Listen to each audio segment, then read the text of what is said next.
Hello, কালকে সারা রাত তোমার ফোন ওয়েটিং ছিল, আর আজকে তুমি কল ধরতেছো না, এগুলোর মানে কি মাইশা? আম্মুর বাসার দিকে আসছি, এখানে তো নেটওয়ার্কের সমস্যা। কোথায় এখন তুমি? আমি বাসায়, আর কোথায় থাকবো? তোমার আশেপাশে কেউ আছে? আম্মু আছে তো, বেশিক্ষণ কথা বলতে পারবো না। একটু বের হইতে পারবো আজকে? আরে না, বললাম তো আম্মু আছে, আমি কিভাবে বের হবো বলো?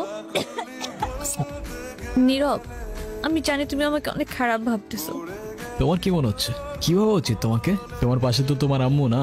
কোথায় তোমার আম্মু? আন্টি, তুমি ওর সাথে এভাবে কথা বলতেছে কেন? এ ভাই তুই কে রে ভাই? মাইশা, তুমি কিছু বলতেছো না কেন? কি বলবে ও? মাইশা তুমি চলো তো আমার সাথে। আমি বুঝতে পারছি ও তোমাকে ভুলভাল বুঝেছে। আর যাই হোক, আমি তো তোমাকে চিনি। আমি কথা দিচ্ছি আমি সবকিছু ভুলে যাবো, তুমি আমার সাথে চলো। তোমাকে ডিসাইড করতে হবে, তুমি কার সাথে যাবা, আমার সাথে নাকি তার সাথে?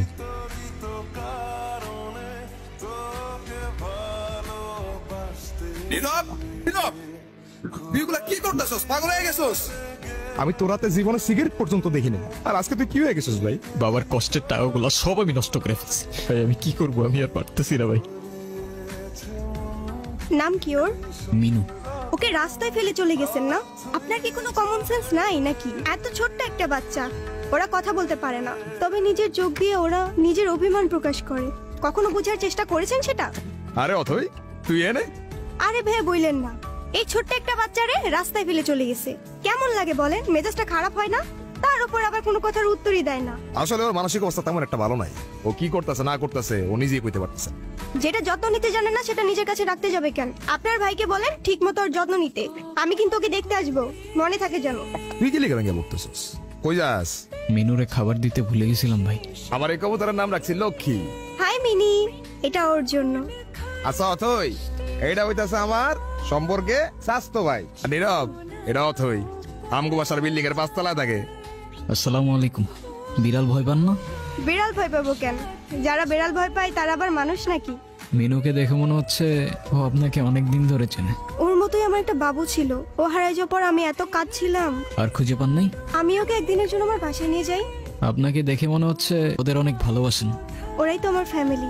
একা থাকেন নাকি এখানে? ছোটবেলা থেকেই বাবা মা কি জিনিস আমি জানি না, বাবা মার ভালোবাসাটা কি সেটাও বুঝিনি কখনো। কেউ কেউ এই ভালোবাসাটা পায় না, আর কেউ সেটা পেয়েও সেই ভালোবাসাটার ভ্যালু দিতে জানে না।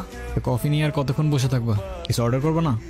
ট্রিটটা কিন্তু আমার। আর তারপর আপনি ওর জন্য পড়াশোনা বাদ দিয়ে ব্রিজ থেকে লাফ দিতে গেছেন। এই যুগে কেউ কারোর জন্য মরে? মজা নিচ্ছ না? আপনি অনেক ভালো একটা মানুষ। নিজের জীবনটা কিভাবে শেষ করে দিয়েন না। লাইফ সবাইকে একটা সেকেন্ড চান্স দেয়, হয়তো আপনাকেও দিবে, সেটাকে ইগনোর করেন না। নীরব, আমি জানি তুমি আমার সাথে কথা বলতে চাও না। অনেক বড় ভুল করছি নীরব। তুমি আমার সামনে থাকা সত্ত্বেও আমি ভুল মানুষটাকে চুজ করছি। আমি তোমার লাইফে ব্যাক করতে চাই নীরব, প্লিজ আমাকে ফিরিয়ে দিও না। Sorry, wrong number. তোমরা টেনশন করো না তো। নীরব, তুমি এখানে কোথাও যাচ্ছ নাকি? কোথায় যাব? তোমার এই অবস্থা কেন? সবকিছু ঠিকঠাক আছে তো? আমার কিছুই ঠিক নাই নীরব। রনি আমার লাইফটা একদম শেষ করে দিছে। তুমি কাউকে কিছু বলো নাই কেন? বলার সুযোগই পাইনি। ওর জন্য আমি আমার লাইফ, আমার ফ্যামিলি সব কিছু হারাইছি। বাদ দাও, যা হবার তো হয়েই গেছে না। ভালো থাকার চেষ্টা করো, জীবন অনেক সুন্দর। আমি তোমাকে ছাড়া কখনোই ভালো থাকতে পারবো না, এটা তখন আমি বুঝিনি। দুনিয়াটা কি আজব, তাই না? বিশ্বস্ততার এই দামটা কেই বার বোঝে। আজকাল তো চিটাররাও চিট করে লয়ালিটি খুঁজে।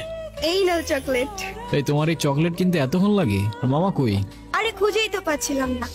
উনি কি? আরে হঠাৎ করেই ওর সাথে দেখা। তোমারে বলছিলাম না ওই যে মাইশার কথা। ভালোই তো আছো মনে হচ্ছে। অবশ্যই ভালো আছে। এই চলো তো। এই ব্যথার শহরের অলিগলির নুড়ি পাথরগুলো যেন আমাদের কষ্টগুলোর এক একটা প্রতিচ্ছবি। আর সেই কষ্টগুলোর মাঝে আমরা আমাদের জীবনের হাল ছেড়ে দিলেও জীবনের একটা মোড় হয়তো আমাদের সবাইকেই একটা সেকেন্ড চান্স দেয়।